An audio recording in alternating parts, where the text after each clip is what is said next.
Cordiales saludos, amigos y hermanos. Saludos desde el canal El Último Llamado Divino. Estamos empezando un nuevo trimestre y vamos a hablar acerca del Éxodo. Acá tengo justamente la lección para este trimestre. El Éxodo, viaje a la tierra prometida. Bueno, en sí, lo que vamos a tener en el día de hoy es una introducción a este libro, ¿no? ¿Por qué?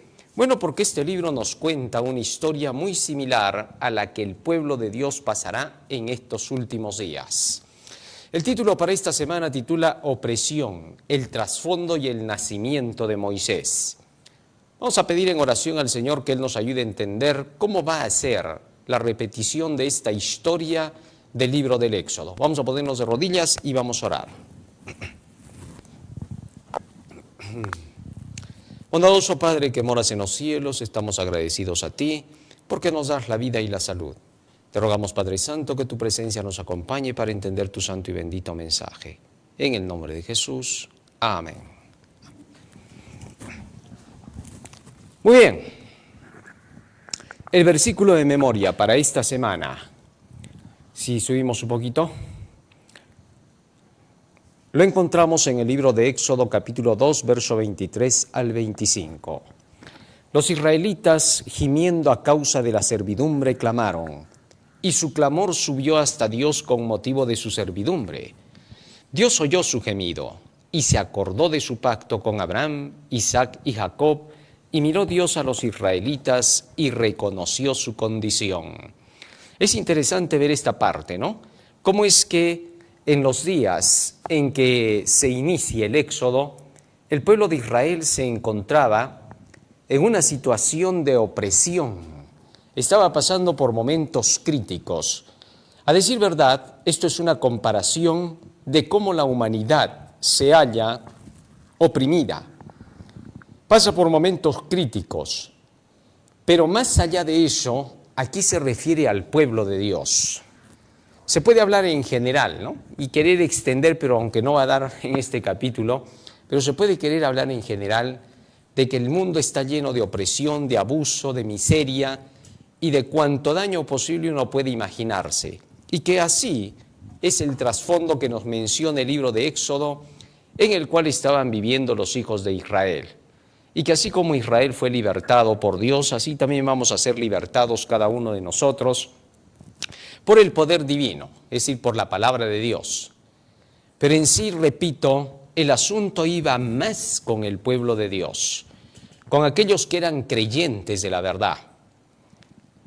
Y lo cierto es que la opresión que se estaba dando en esa ocasión no era simplemente cuestión de algo común de la vida, no, sino que aquí estaba pasando algo más.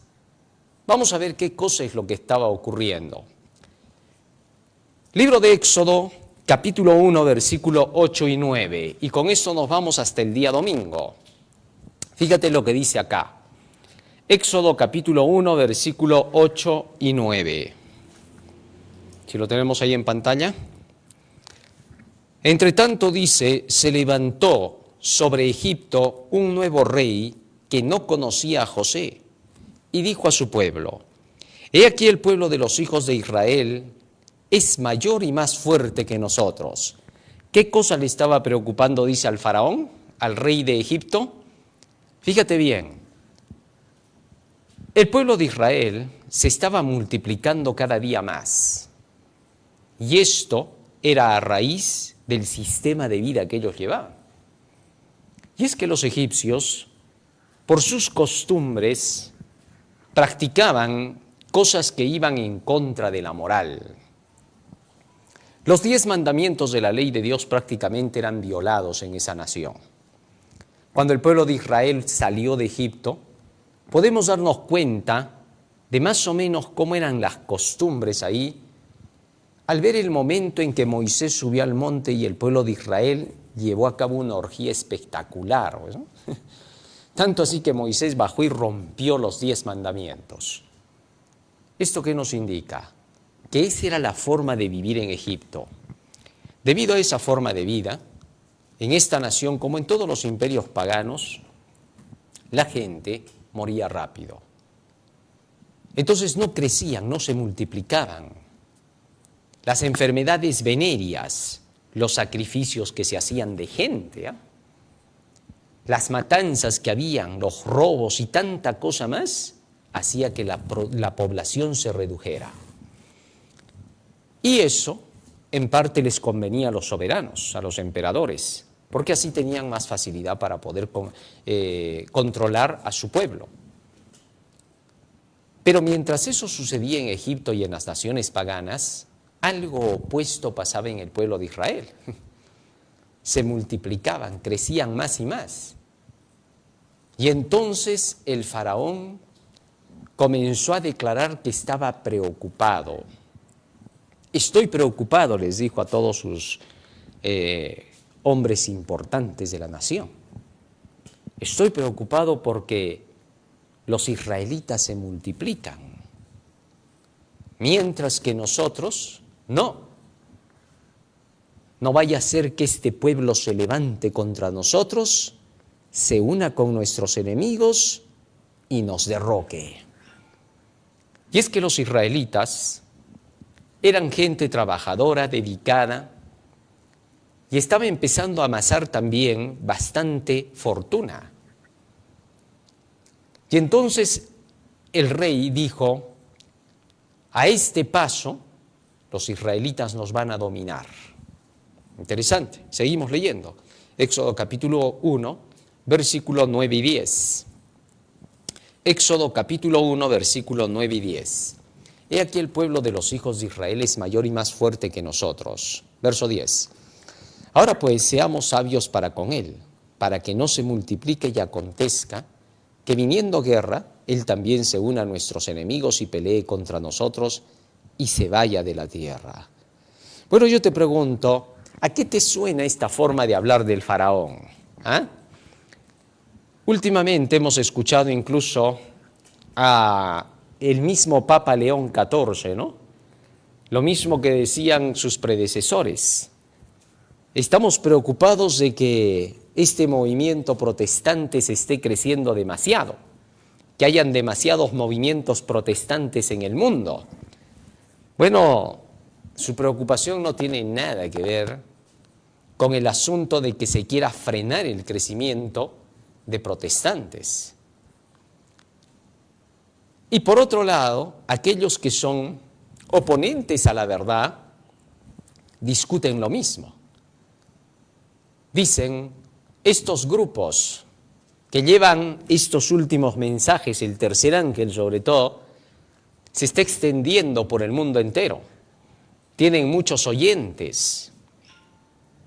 Hay mucha gente que les sigue. Y al igual que las palabras del faraón, buscan la forma de poder oprimir y deshacerse de aquellos que sirven a Dios. Ahora, quiero que te fijes bien que la razón de la opresión contra el pueblo de Israel fue a causa de eso. Al faraón le preocupaba que estuviera creciendo el pueblo de Dios. Así como los israelitas se multiplicaban, les nacían hijos e hijas y crecían, así también el pueblo de Dios con la predicación del Evangelio se multiplica, crece, como las estrellas del cielo y la arena que está al borde del mar. Y es que esto no puede dejar de pasar porque Dios prometió a Abraham que así sería. Y entonces, ¿qué decidió el rey? Vamos a ver, seguimos leyendo. Versículo 11, mira lo que pasó. Éxodo 1:11. Entonces pusieron sobre ellos comisarios de tributos que los molestasen con sus cargas y edificaron para Faraón las ciudades de almacenaje Pitón y Rameses. Interesante, mira lo que pasó. Pusieron sobre ellos comisarios de tributos que los molestasen. Es decir, les empezaron a fastidiar. Y según lo que podemos ver en los próximos capítulos del Éxodo hasta el capítulo 5, es que no les daban un día de descanso y de reposo, lo que tenía que ver directamente con el Shabbat, el día sábado del Señor, el séptimo día de la semana. Es ahí donde empezaron a presionar por ese lado, porque sabían que de esa manera el pueblo de Israel se iba a poner fuerte para defender sus principios y entonces ellos les iban a hacer la guerra. Así de simple. ¿Y entonces qué pasó? Bueno, al ponerles comisarios que los fastidiasen, les aumentaron el trabajo. Les hicieron difícil la vida. Asimismo sucederá para los últimos días con los que llevan el mensaje del tercer ángel por toda la tierra. ¿Qué cosa es lo que va a suceder? Van a empezar a atacar estos grandes movimientos, porque acá hay algo sorprendente. Mira, fíjate en esto. El Papa declara que está preocupado porque están creciendo los movimientos protestantes. Y no cualquier movimiento protestante, ¿eh? Porque hay otros protestantes que están ecumenizados con el Papa, así que no sabemos por qué estaría preocupado por ellos. Él está preocupado por los movimientos protestantes que defienden lo que es correcto, lo justo, la verdad. De tal manera que la pregunta es esta. ¿Le preocupa que estén creciendo los movimientos protestantes? Muy bien. ¿Y no le preocupa que estén creciendo los movimientos satanistas? ¿No le preocupa que grandes organizaciones como el Foro de Davos, como la misma Organización de Naciones, organizaciones mundiales, supranacionales, que muchas son ateas, creyentes de ideas, que buscan la mundanalidad, que solamente buscan el ocultismo, que practican el satanismo incluso, ¿eso no le preocupa? ¿Ah? Es increíble. Eso es lo que debería de preocuparle. En lugar de estar hablando de aquellos que llevan la Biblia, de aquellos que proclaman el Evangelio de Dios. Sorprendente. Así era Faraón. Así que ya tenemos aquí una idea clara de lo que está por suceder. Cuando se tenga que proclamar el mensaje del tercer ángel a toda la tierra, este poder se va a querer adelantar, como lo hizo con Moisés. Ya empezó a vislumbrar Satanás que se aproximaba el tiempo de la liberación y comenzó a trabajar para que eso no pasara. En el libro de Génesis, capítulo 15, verso 13, Abraham había recibido la promesa de Dios, donde se le había dicho que al pasar 400 años, después de un cautiverio tremendo contra su descendencia, se levantaría un libertador para poder liberar a su pueblo y que éstos saldrían de la esclavitud con grande riqueza y poder. Estaba prometido. Entonces Satanás se quiso adelantar y quiso frenar este movimiento. No quería que el pueblo de Dios fuese liberado. Entonces, de esta manera, estaba buscando que el pueblo del Señor no tuviera que guardar los mandamientos de Dios. Y al no guardar los mandamientos de Dios, no pudiera ser liberado de la mano opresora. Si el pueblo de Israel no hubiera estado guardando los mandamientos de Dios a la fuerza, el pueblo de Israel no hubiera sido libertado en esa época. ¿Y por qué no hubiera sido libertado? Fácil. Porque al no guardar los mandamientos de Dios iba a estar adorando a los dioses paganos. Entonces Dios no hubiera podido libertarlos porque ellos hubieran querido esas fiestas, les hubiera gustado esas diversiones y no se hubieran querido ir. De tal manera que entonces Satanás luchó. Y repito que el punto de ataque fue el asunto del día del reposo.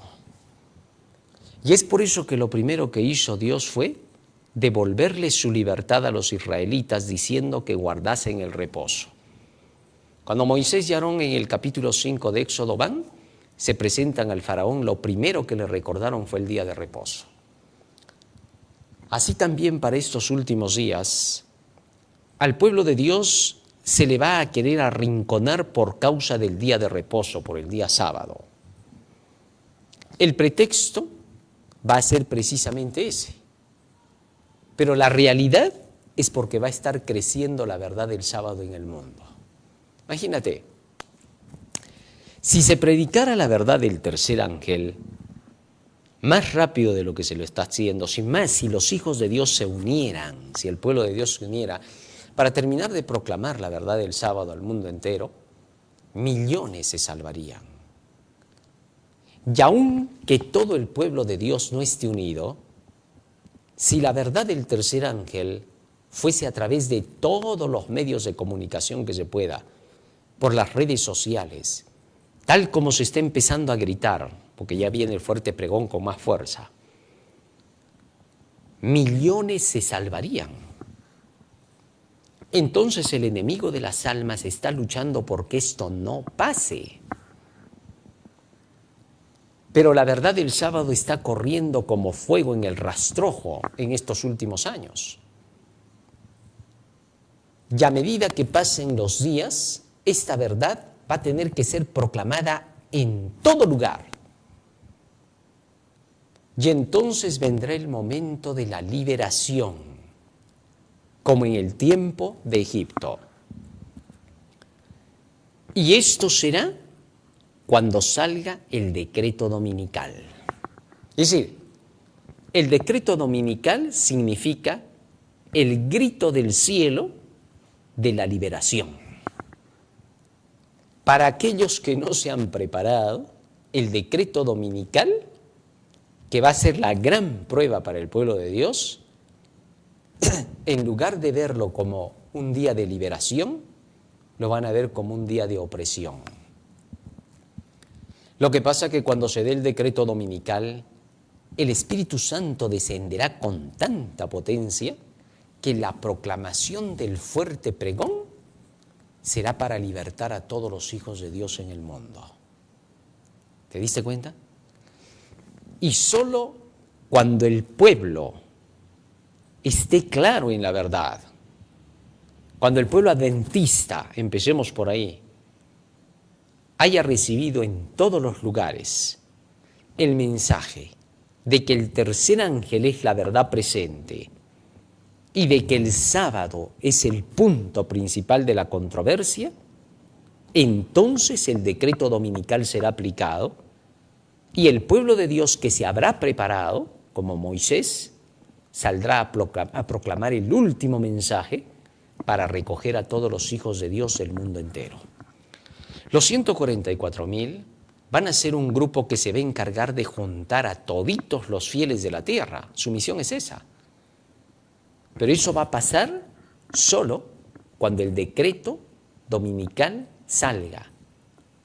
Pero el decreto solo saldrá cuando el pueblo de Dios esté consciente de esa verdad.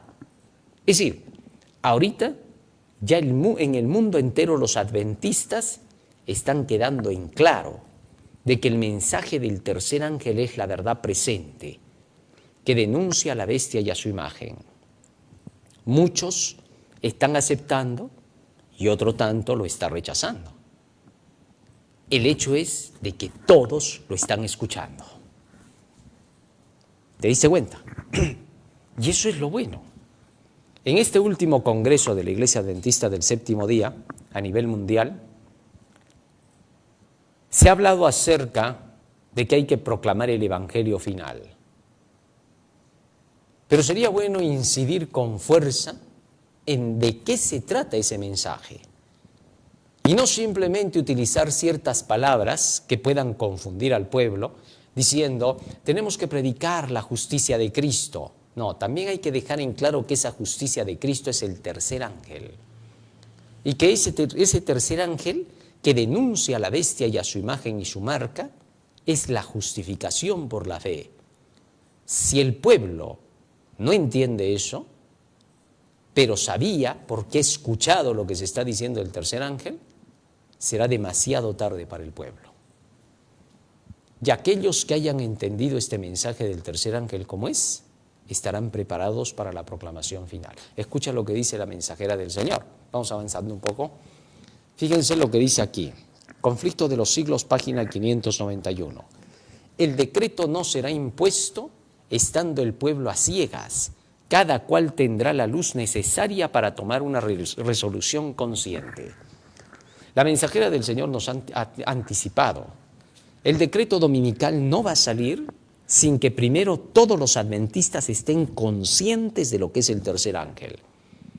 Cuando hayan captado de qué se trata la ley dominical, quién es la bestia, quién es su imagen, y que sepan que tienen que denunciar estos poderes, entonces saldrá el decreto dominical.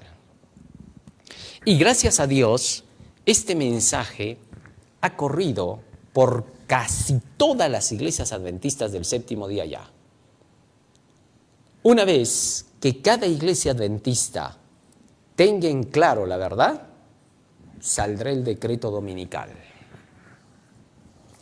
Y por lo que se puede notar ya en el mundo, por las señales que se están dando, sobre todo en Estados Unidos de Norteamérica, podemos darnos cuenta de que en realidad ya se está empujando a ese decreto, paso a paso.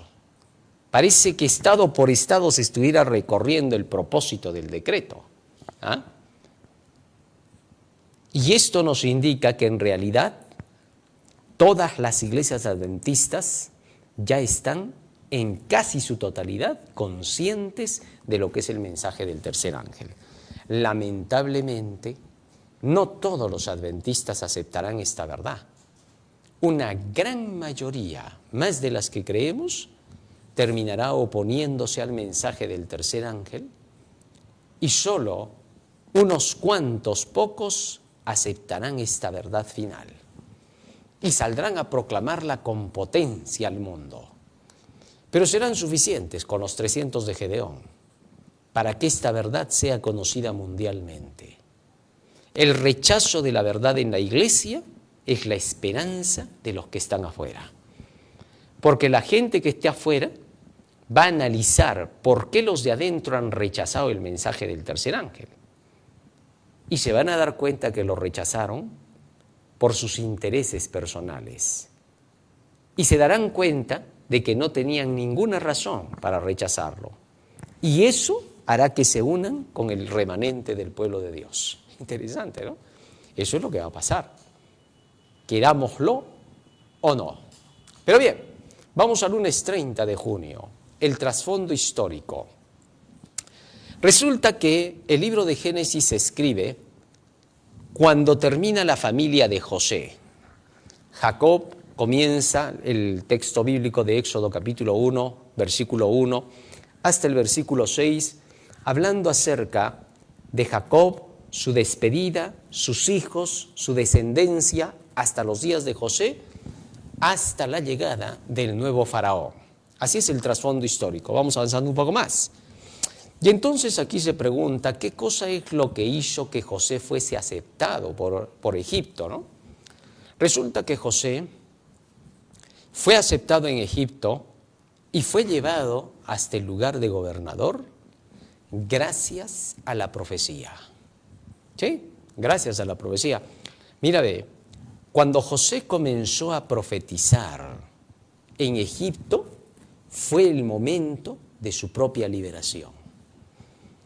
José era un hombre que se dedicaba mucho a las cosas de Dios, le gustaba estar con su padre, le gustaba escuchar acerca de las promesas que Dios les había hecho del pacto que se hizo con Abraham, con Isaac y con su padre. Entonces, él amaba y creía en esas cosas.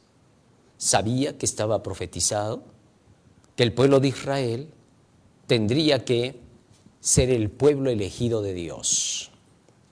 Debido a esto, con plena seguridad, cuando fue llevado hasta Egipto, predicaba lo que él conocía acerca de quién era el Dios verdadero y acerca de las promesas de ese Dios.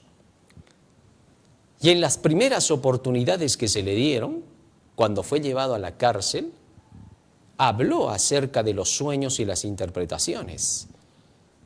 Y gracias a eso, fue a parar a la presencia del faraón, donde testificó y no temió, y declaró la profecía tal cual era. Y gracias a eso el faraón reconoció que Dios conducía a José. Gracias a las profecías es que José creía en el Dios de Israel y buscaba hacer su voluntad. Si José no hubiera creído en las profecías que indicaban que ellos eran el pueblo elegido, José se hubiera dejado llevar por la idolatría de Egipto. Se hubiera dejado llevar por las tentaciones. José, en lugar de escaparse de la esposa de Potifar, al contrario, él la hubiera perseguido porque hubiera buscado poder. Y con la esposa de Potifar definitivamente hubiera alcanzado poder allí. Hubiera traicionado a Potifar, lo hubiera matado y se hubiera hecho ya grande en esa nación. Bien pudo haberlo hecho. ¿Qué lo frenó a José de todos esos males? Bueno, es fácil de entender, porque creía en las profecías que su padre le había hablado, de quién era Jehová Dios, de cómo fue el creador del mundo y cómo a través de la historia Dios hizo pactos con su padre y su abuelo. ¿Te das cuenta? Fue eso lo que hizo que ante el mundo fuese reconocido. El pueblo de Dios también para estos últimos días debe ser como José. Pero ¿cómo va a ser como José si no estudia las profecías? ¿Cuántos hay que en la iglesia dicen, ¿para qué tanta profecía? La profecía asusta a la gente, es solo teoría. Ahí se nota la gran ignorancia de estos individuos que declaran eso. Fíjate, hay hombres en quienes confía el pueblo. Se supone que son los dirigentes, los de gran trayectoria, hombres que han estudiado carreras enteras de teología, y el pueblo confía en ellos. Y muchos de estos terminan diciendo que ellos solo predican a Jesús y punto, que no tienen por qué estar hablando de tercer ángel ni otras cosas. Sorprendente escuchar a hombres que un día sirvieron a Dios y que ahora sirven al demonio. Increíble. Y astutamente dicen, yo creo en Jesús, no creo en la profecía. Y para mí, Jesús es el Evangelio y punto. El Evangelio es una persona, no es teoría.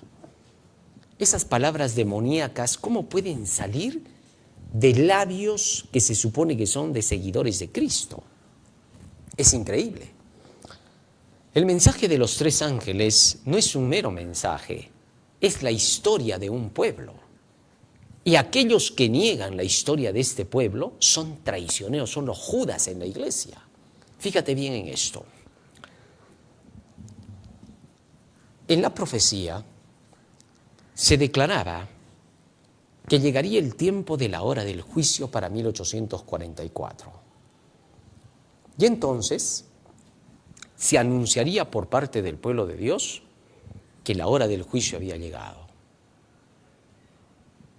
Y a esto acompañaría, para que tuviesen todos conciencia de la hora del juicio, el mensaje de los tres ángeles.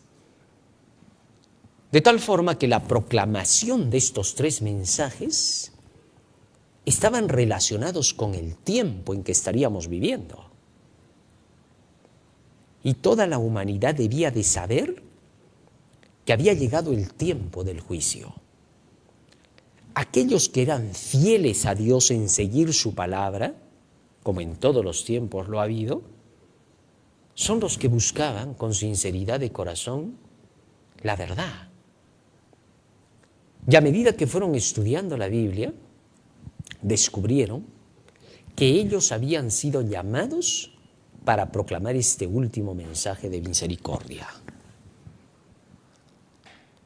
Así que ese pueblo que se levantó a predicar ese mensaje estaba profetizado que existiría. Un puñado de individuos que por estudiar la verdad presente para su tiempo, tenían un mensaje que proclamar al mundo. Así como fue profetizado de Jesús y sus discípulos, que ellos proclamarían el Evangelio en sus días, anunciando la primera parte de este Evangelio, que es la Pascua, la muerte de Cristo, su resurrección, el derramamiento del Espíritu Santo y la proclamación del Evangelio de la verdad. Así también, para los últimos días, debía de levantarse un pueblo que proclamara que la hora del juicio había llegado. Y ese pueblo se basó en ese mensaje del primer ángel, del segundo ángel y del tercer ángel. Y gracias a esos tres mensajes nace la Iglesia Adventista con un mensaje distinto del de las demás iglesias. Todas las iglesias se limitaban a decir: Jesús nos salvó, es todo lo que necesitamos conocer. Mientras que la Iglesia Adventista declaraba: estamos en la hora del juicio y por lo tanto tenemos que hacer los preparativos necesarios para salir de ese juicio para salvación. Es la única iglesia que hablaba de eso. Y no puede repetir lo que dicen las otras iglesias porque sería perder el tiempo debido a que no estaría proclamando la verdad que le toca proclamar. Entonces esos tres mensajes hicieron nacer a la Iglesia Adventista con un mensaje. Y si alguien con cargo en la iglesia se atreve a decir que él no predica a los tres ángeles, sino que predica a Cristo, sabiendo que Cristo no puede ser predicado sin los tres ángeles, porque nosotros predicamos a un Cristo viviente, a un Cristo que está en acción. ¿Me entiendes? Fíjate cómo. Jesucristo hace 2000 años estuvo en la tierra. Cuando los apóstoles se quedaron y Cristo se fue al cielo, se fue al lugar santo para poder realizar la obra de intercesión por el hombre. Y durante todo ese tiempo de 1810 años había que hablar de esa obra de intercesión y decirle al mundo que qué estaba haciendo Jesús en el cielo. Y después de 1844 había que decir dónde estaba Jesús en ese momento. Todos los que predicaban el Evangelio siempre han seguido a Cristo por donde quiera que va. Y a través de la profecía podían indicar qué estaba haciendo Cristo en el momento. Porque las profecías nos indican dónde está Jesús ahora. Y nos muestran a las claras que está en el compartimiento del lugar santísimo, en el santuario celestial llevando a cabo el juicio. Y eso es lo que nos caracteriza como adventistas del séptimo día. Donde olvidemos esa predicación, se acabó todo. No tenemos más mensaje que dar. ¿Comprendes? Todo aquel que niega a los tres ángeles es un apóstata abierto. Todo aquel que dice, está bien el tercer ángel, pero Jesús primero, está mintiendo. Porque es un absurdo lo que está diciendo. Porque el tercer ángel es Jesús. Eso no hay que olvidarse. Él es el mismo ayer, hoy y siempre. De manera que si alguien dice, una cosa es el tercer ángel y otra cosa es Jesucristo, está mintiendo y engañando. Creo que se nos fue la pantalla abajo. Entonces, esto es lo que es necesario de entender. ¿Qué cosa? Que cuando Jesucristo es llamado como el Redentor, el Salvador, no te olvides que es el mismo que es anunciado en el mensaje del tercer ángel.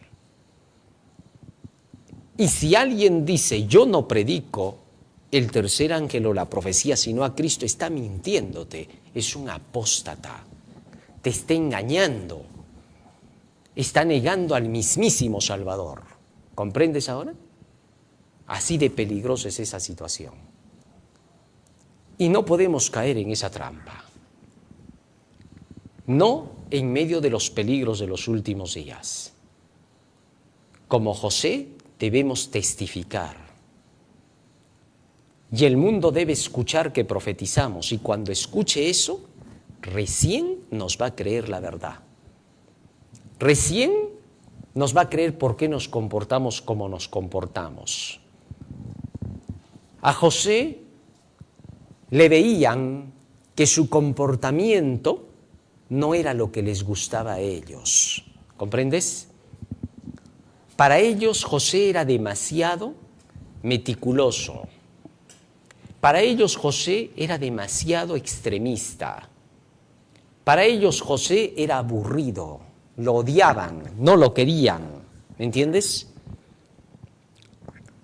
La vida de José no era una vida que les agradase a los egipcios. Pero esa vida de José, como estaba entretejida con lo que creía y con lo que profetizaba, le dio fuerza a lo que hizo. Si José no hubiera profetizado, nunca hubiera llegado a ser gobernador de Egipto. No te olvides eso. Martes 1 de julio, las parteras de las hebreas. Cuando Satanás vio que el pueblo de Israel se multiplicaba y crecía y no había forma de pararlo, inmediatamente utilizó al faraón. Y él dio una orden sorprendente. Vamos a ver de qué se trata. Vamos avanzando. Éxodo 1:15 al 22. Fíjate lo que dice allí. Éxodo 1:15 al 22. Y habló el rey de Egipto a las parteras de las hebreas, una de las cuales se llamaba Cifra y la otra Fúa. Y les dijo: cuando asistáis a las hebreas en sus partos y veáis el sexo, si es hijo, matadlo; si es hija, entonces viva. Pero las parteras temieron a Dios y no hicieron como les mandó el rey de Egipto, sino que preservaron la vida a los niños. Y el rey de Egipto hizo llamar a las parteras y les dijo: ¿por qué habéis hecho esto? ¿Que habéis preservado la vida a los niños? Y las parteras respondieron a Faraón: porque las mujeres hebreas no son como las egipcias, pues son robustas y dan a luz antes que la partera venga a ellas. Y Dios hizo bien a las parteras, y el pueblo se multiplicó, se fortaleció en gran manera. Y por haber las parteras temido a Dios, Él prosperó sus familias. Ahora fíjate bien en esto. Resulta que el faraón, como no pudo frenar presionando y oprimiendo al pueblo de Dios, dio la orden de matar a todos los niños que nacieran de los israelitas. Y llamó a las parteras, a las principales, las más conocidas. Y a estas dos parteras les dijo: cuando veáis que nace un niño, mátenlo, no lo perdonen. Pero las parteras, en lugar de hacer eso, temieron a Dios. ¿Por qué? Las parteras habían escuchado acerca de las profecías de que llegaría un libertador al pueblo de Israel y que ese libertador sería conducido por Dios. Y por esa razón las parteras sabían que era el tiempo cuando la profecía estaba por cumplirse. Todos repetían eso en Egipto. ¿Por qué? Porque los israelitas se habían encargado de anunciar y predicar que llegaría la liberación con un libertador que había sido prometido por el Señor. Entonces, debido a esa proclama, estas mujeres temieron a Dios. El temor a Dios se basa en conocer su palabra. Proverbios capítulo 2, versículo 1 al 5 dice que el temor a Dios se basa en el conocimiento de la verdad. Vamos a leer lo que dice allí. Proverbios capítulo 2, verso 1 al 5, para que lo puedas entender, si no, no se va a entender. Fíjate lo que dice ahí. Hijo mío, si recibieres mis palabras y mis mandamientos, guardares dentro de ti, haciendo estar atento tu oído a la sabiduría, si inclinares tu corazón a la prudencia, verso 5, entonces entenderás el temor de Jehová y hallarás el conocimiento de Dios. Estas mujeres, para que temieran a Dios, tienen que haber escuchado el conocimiento de Dios. No hay temor de Dios sin conocimiento. Eso es lo que está diciendo el texto. ¿Ah? Entonces, al escuchar estas profecías, ellas sabían lo que vendría y actuaron de acuerdo con esa creencia. Y al actuar de esa manera, Dios las bendijo. Fíjate, cualquiera diría parteras mentirosas, porque no era porque las mujeres hebreas eran fuertes y daban solas a luz. Aparte de eso, las parteras no querían hacer daño a los niños, porque temían a Dios. Entonces cualquiera diría, han mentido y mentir es pecado. Hay que por eso entender bien las Escrituras, ¿no? Porque cuando tú te pones de parte de Dios para proteger a su pueblo, no se llama mentira. Es una guerra, es una lucha. En medio de la estrategia de la guerra no existe la mentira. En medio de la estrategia de la guerra existe de qué lado estás. Cuando Rahab la ramera protegió a los espías y dijo que no estaban con ella, muchos dicen mintió. No, era guerra. Estaban buscando matar a los hijos de Dios y ella los protegió. Eso es lo que tienes que ver. Se puso de parte de Dios y por eso Dios la bendijo. Así que eso no era una mentira, era una protección. Entiende, así funcionan las cosas de Dios. Cuando Jesucristo sanaba, les decía a los que curaba, no digan que he sido yo quien los curó. ¿Quién iban a decir entonces que era? ¿Ah? Porque Jesús sabía que si ellos decían que era Jesús, más rápido acelerarían su cruz. Así que por estrategia de guerra Jesús le decía, no digan quién los curó. Eso no era en ningún momento mentir ni engañar. Eso es guerra en medio del gran conflicto. Mentiras y engaños entre personas en cuestiones mínimas, eso es muy distinto. Pero en cuestiones como esta, de guerra, de protección y de ponerse de un lado, en este caso de Dios, las mujeres fueron bendecidas. ¿Comprendes eso? Muy bien, seguimos avanzando. Y escucha lo que dice la mensajera del Señor. Patriarcas y Profetas, página 220. Satanás fue el instigador de este plan. El rey, mira, sabía que entre los israelitas se levantaría un libertador. El diablo sabía que venía un libertador, Moisés.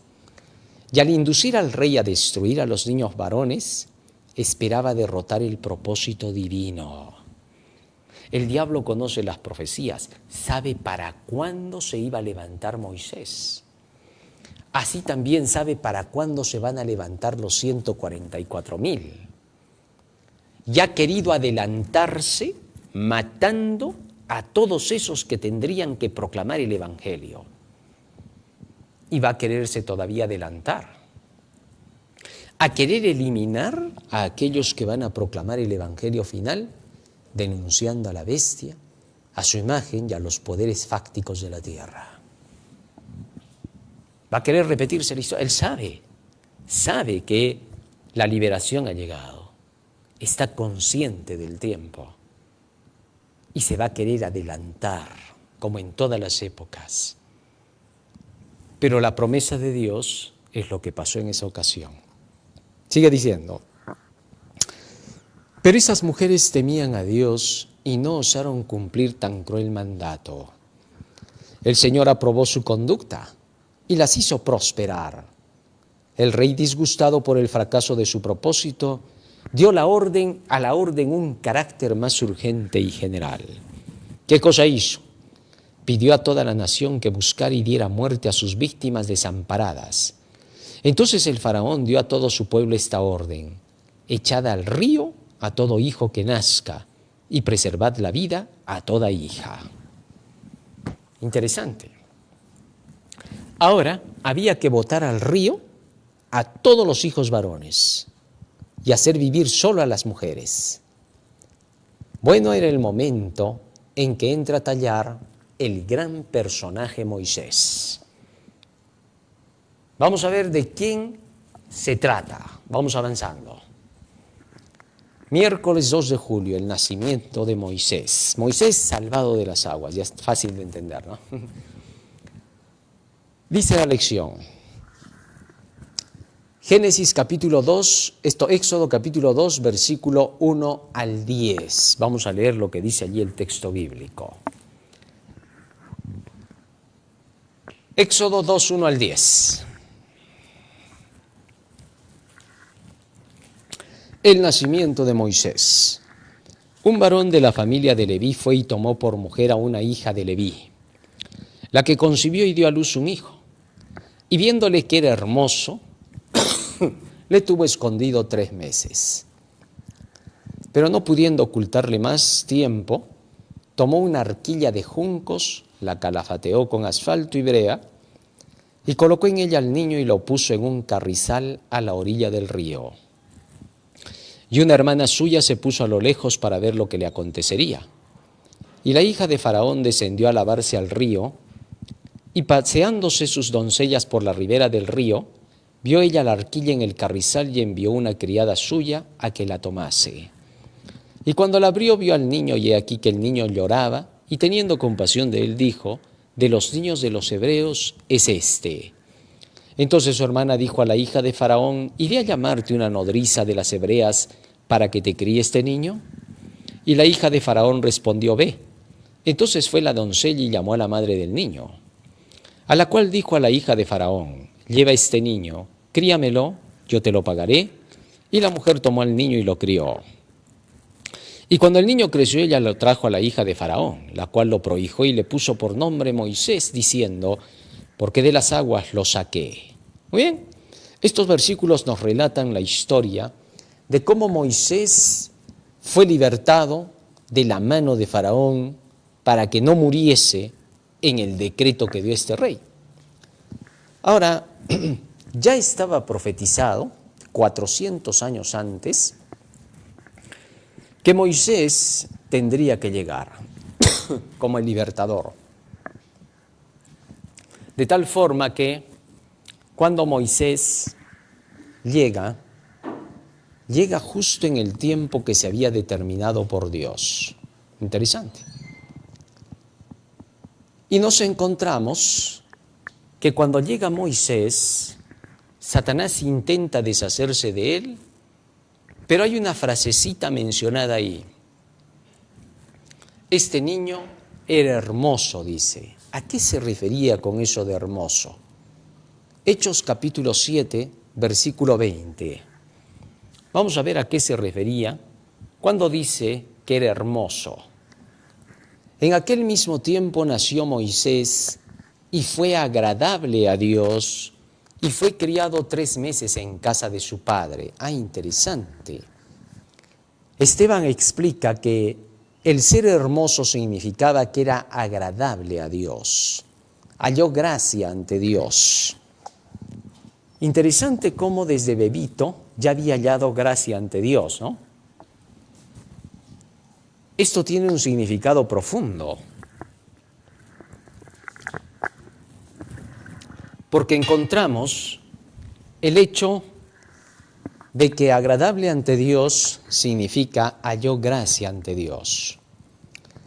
Ahora, nosotros sabemos que la gracia es la palabra de Dios. Hechos 20:32 dice: os encomiendo a Dios y a la palabra de su gracia. Entonces, cuando se dice que Moisés desde pequeñito halló gracia ante Dios, significa que Dios vio en Moisés el cumplimiento de la profecía.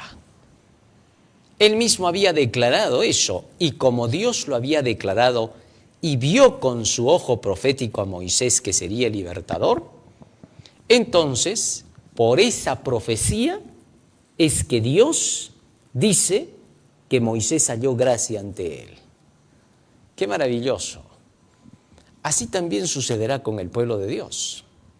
Está profetizado que Dios va a tener un pueblo que va a proclamar el último mensaje de misericordia, el tercer ángel. Y por más de que sean aborrecidos y odiados estos que van a llevar el tercer ángel, han hallado gracia ante Dios, porque son aquellos que han recibido su profecía, han abrazado su verdad, la han defendido y la defienden, y por lo tanto son hermosos a los ojos de Dios. Y aunque el mundo los desprecie, porque el mundo es mundo, pues, que el mundo nunca va a querer lo bueno, siempre quiere lo malo. Entonces el mundo los va a despreciar, porque el mundo tiene su gobernante que se llama Satanás. Querer que el mundo te ame es querer que Dios te odie, así que tú decides. Todos los que buscan que el mundo los ame son enemigos de Dios. Pero aquellos que buscan la gloria de Dios son aborrecidos por el mundo. Cristo dijo, recordad que a mí el mundo me aborreció primero. Asimismo os aborrecerá también por causa de mi nombre. Pero ante los ojos de Dios el aborrecido era agradable, dice el texto bíblico. ¡Qué maravilloso! Asimismo, el Señor utilizará, como utilizó a Moisés, a aquellos que le sean agradables a sus ojos. En una ocasión se dijo de David, varón conforme al corazón de Dios. Así serán estos 144,000 para los últimos días. Mira cómo toda la historia del Éxodo se repite. Esto no es forzado ni casual. Así está escrito y así va a pasar. Muy bien. ¿Qué sucedió entonces? Vamos avanzando un poco más. ¿Qué nos dice el espíritu de profecía? Patriarcas y Profetas, página 221.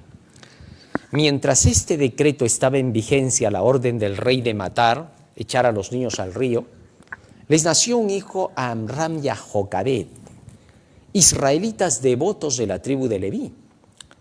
El niño era hermoso, es decir, agradable ante Dios, y los padres, creyendo que el tiempo de la liberación de Israel se acercaba y que Dios iba a suscitar un libertador para su pueblo, decidieron que el niño no iba a ser sacrificado. ¿Por qué dice que Amram y Jocabed protegieron al niño? ¿Qué los motivó? Conocían la profecía. Si ellos no hubieran conocido la profecía, hubieran dicho, déjalo más porque lo maten ya, que se lo lleven. Y no hubieran sabido que estaban haciendo matar al libertador. Satanás hubiera querido ahogar a Moisés, porque sabía que le iba a ir muy mal con Moisés, y le fue muy mal, pues nació una nación, algo que él no quería que pase en la tierra, ¿no? Él odia al pueblo de Dios y cuando lo ve crecer, aborrece que crezca. Entonces, estos dos padres eran temerosos de Dios. Hebreos capítulo 11, verso 23, fíjate lo que dice. Hebreos 11, 23. Y esto porque conocían la profecía, como acabamos de leer. Solo por eso, otra cosa no motivaba. Por la fe Moisés, cuando nació, fue escondido por sus padres por 3 meses, porque le vieron niño hermoso, agradable ante Dios, porque le caía en gracia a Dios, porque era el cumplimiento de la profecía. Pues eso es hermoso. Tenemos que saber entender los símbolos bíblicos. Repito que hermoso significa que halló gracia ante Dios, es decir, que halló el cumplimiento profético ante Dios. Y no temieron el decreto del rey. Esa fue la razón. Y por eso la mensajera del Señor lo dice con más claridad, ¿no? Dice, el niño era hermoso y los padres, creyendo que el tiempo de la liberación de Israel se acercaba, mira, ¿por qué? Y que Dios iba a suscitar un libertador para su pueblo, decidieron que el niño no iba a ser sacrificado. Es decir, este cayó en gracia ante Dios, este va a ser el libertador. Así que por eso, ¿qué nos importa lo que diga Faraón? Su fe estaba basada en la profecía, otra cosa no les daba fuerza. La fe en Dios fortaleció sus corazones y no temieron el mandamiento del rey. Qué bonito, qué maravilloso. Vamos avanzando. Así pasó entonces con Moisés. Hoy también Dios tiene una liberación que hacer para esta última época, con la proclamación final del Evangelio del tercer ángel al mundo entero. Vamos avanzando. De tal forma que el Señor tendrá 144,000 preparados para esta última misión. ¿Estarás tú? Eso lo decides tú. Jueves 3 de julio, un cambio de planes. Bueno, en Éxodo capítulo 2, verso 11 al 25, se nos relata cómo Moisés, estando en el palacio, no estaba muy contento, porque él sabía de qué lado, de qué pueblo era. Según los cálculos del rey, Moisés estaba contado entre los candidatos para ser el siguiente faraón. Pero Moisés no se mezclaba con las ideas de ellos. Constantemente les hablaba de que su religión era una religión que no tenía fundamento. Y les presentaba a Dios. Y muchos de los egipcios creían en Moisés y le temían. Y como tenía un cargo tan alto allí de príncipe, no se atrevían a atacarlo ni contradecirle. Entonces Moisés uno de esos días salió para ver a su pueblo y de pronto vio que estaban golpeando a un israelita.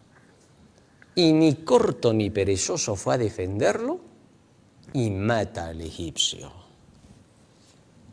Ahora, Moisés no fue con la intención de matar al egipcio, sino de defender a su compatriota. Pero la pelea se puso tan gresca que llegó hasta ese punto. No obstante, Moisés creía que porque él iba a ser el que tendría que liberar al pueblo, porque comprendía ya su misión, y es más, fíjate lo que dice la mensajera del Señor para poder respaldar lo que voy a decir, ¿ya? Patriarcas y Profetas, página 223. A los ancianos de Israel les comunicaron los ángeles que la época de su liberación se acercaba y que Moisés era el hombre que Dios emplearía para realizar esta obra. Mira, pero no solo eso. Los ángeles también instruyeron a Moisés diciéndole que Jehová lo había elegido para poner fin a la servidumbre de su pueblo. Interesante, o sea, Moisés comprendía su misión, ya sabía. ¿Por qué? Porque había estudiado las profecías y sabía que su misión, al haber llegado hasta el palacio del rey, es porque iba a tener la misión de libertar al pueblo. Para esa hora había llegado. Él entendía cómo José había sido llevado hasta el palacio para un fin. ¿Cuál? Dar protección al pueblo naciente de Israel, a su padre, a sus hermanos, etc. Para que no perecieran en la hambruna de Canaán. Entonces Moisés estaba claro y entendí y decía, en vano yo no he llegado hasta este lugar. Captaba su misión, igual que José.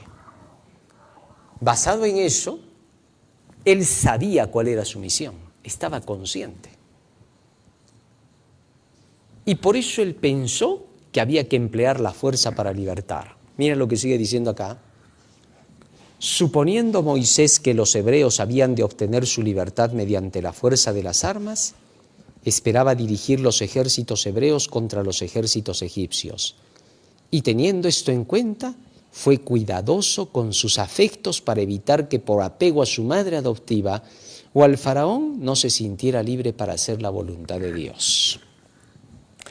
¿Ves lo que pasó ese día? No fue que Moisés era un criminal, asesino, no. Él pensó que la guerra había comenzado y las guerras se libraban de esa manera. Y es por eso que Moisés se movilizó pensando que el pueblo lo iba a apoyar para de una vez empezar la liberación. Así que entonces no es que Dios lo mandó matar, no, sino que él pensó que era el momento de iniciar la guerra, pero Dios no quería que así fuese. Dios dijo que con mano fuerte y brazo extendido, Dios lo sacaría de ahí. Dios tenía otros planes. No estaba mal la idea de que Moisés entendía su misión. Lo que pasa es que Moisés había sido entrenado para la guerra, había sido entrenado como militar, así que él pensaba que así habían que hacerse las cosas. Pero ahora Dios lo iba a entrenar para usar el poder divino. Así que entonces seguimos avanzando. Moisés pasó un gran periodo de la historia de su vida alejado, 40 años. Sus primeros 40 años en el palacio del rey. Sus segundos 40 años en Madián, siendo educado por Dios. Y sus últimos 40 años cumpliendo la gran misión que nadie ha tenido jamás en la historia. Solo Jesús la superó. Tenía que libertar al pueblo. Así también los que van a salir a proclamar el mensaje final de liberación del mundo, para esta última hora cuando la bestia, su imagen y el poder del espiritismo empujen para poder aplicar una marca bestial, será el momento cuando aquellos que se hayan preparado cumplirán la misión. El sistema del papado, en alianza con el poder protestante de los Estados Unidos de Norteamérica y las organizaciones supranacionales, van a empujar con los magnates de la tierra a tener que aplicarse un decreto dominical. Y cuando llegue ese momento, el pueblo de Dios tendrá que proclamar un mensaje cual nunca proclamó. Es el último mensaje de misericordia, donde el Shabbat será la liberación. Aquellos que aman a Jesús llevarán en su corazón el sábado, el Shabbat. Allí estará marcada la S del sábado que llevará al mundo la liberación final. Así es como proclamarán el mensaje de la esperanza, del tercer ángel. Y todos los que escuchen ese mensaje serán libertados en esta hora final. Es interesante cómo sus corazones, como diamantes donde está guardada la verdad del sábado, llevarán esa verdad sin temor al mundo, volando a gran velocidad como está escrito del tercer ángel. Un ángel que volaba por el cielo a gran velocidad proclamando el último mensaje de misericordia y con gran poder, un poder jamás visto en la historia humana. Así es como se proclamará el fuerte pregón del último evangelio de Dios. ¿Serás tú uno de los que proclame este último mensaje? Este será el ejército más poderoso del Señor. Estos serán los hijos de Dios, aliados, un gran poder superaliado que terminará el mensaje en toda la tierra. Ojalá aquellos que aman a Jesús entreguen por completo sus corazones a Él para que se cumpla este gran trabajo en los días finales. ¿Y cómo tengo que hacerlo? Aquí está la respuesta, Evangelismo, página 158, fíjate lo que dice acá. Los que quieren trabajar en palabra y en doctrina deben estar firmemente establecidos en la verdad antes de ser autorizados a salir al campo a enseñar a otros. ¿Qué cosa dice que tienen que hacer? Estar firmemente anclados en la verdad, conocer bien el Evangelio de Dios, llevar los calzados del Evangelio, interesante, de la sangre de Jesucristo. Ese calzado del Evangelio de la sangre de Cristo carmesí, la sangre roja pura del Señor, la verdad pura y sin adulteración debe ser presentada a la gente. Es el mensaje del tercer ángel el que representa la verdadera prueba para la gente. ¿Qué mensaje? Tercer ángel. Esa es la única prueba, no hay más. Satanás inducirá a los hombres a fraguar falsas pruebas y tratar de oscurecer la verdad del valor del mensaje de verdad presente para este tiempo, anulando sus efectos. Esto es interesante darse cuenta, ¿no? Para estos últimos días, el pueblo del Señor necesita conocer bien el tercer ángel porque Satanás va a querer anularlo, va a querer cerrar la proclamación del tercer ángel. ¿Estás preparado para ese momento cuando Satanás quiere intervenir? Este es el momento en que el pueblo del Señor debe de estar preparado para poder anunciar la verdad como debe de ser. Es increíble, pero son pocos los que al final se dedicarán a la proclamación de esta verdad. Jesucristo declaró: muchos son llamados, pocos son escogidos. Así que es ahora cuando el pueblo del Señor tiene que pensar en la labor que tiene que llevar a cabo en estos últimos días. Viernes 4 de julio, para estudiar y meditar.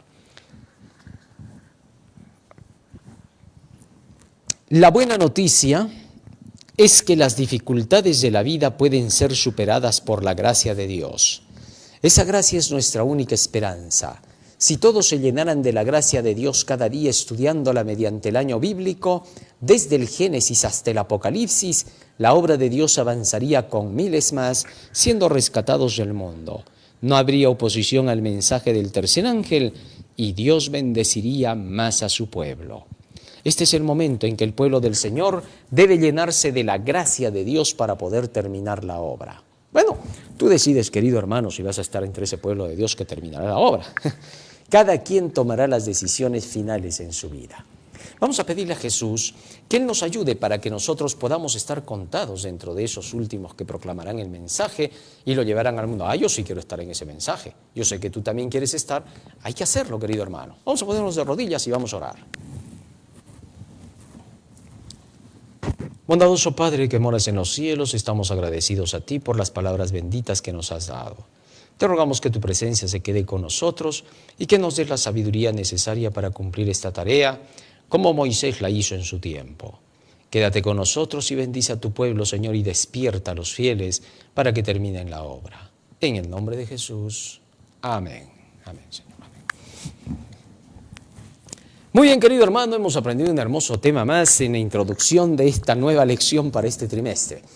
No te olvides, estamos en todas las redes sociales como para poder participar con la obra del Señor a otros lugares. Estamos en X, estamos en YouTube, estamos en Face, estamos en Instagram, estamos en TikTok. Comparte, por favor, este mensaje. Estamos en Patreon, estamos en Yape para que puedas compartir también con tu economía para terminar esta obra. Estamos en DRC Noticiero para estar con las noticias al día. Y estamos en dariorra.com, la página de la sabiduría. Dios te bendiga, que pases un feliz y hermoso sábado. Amén.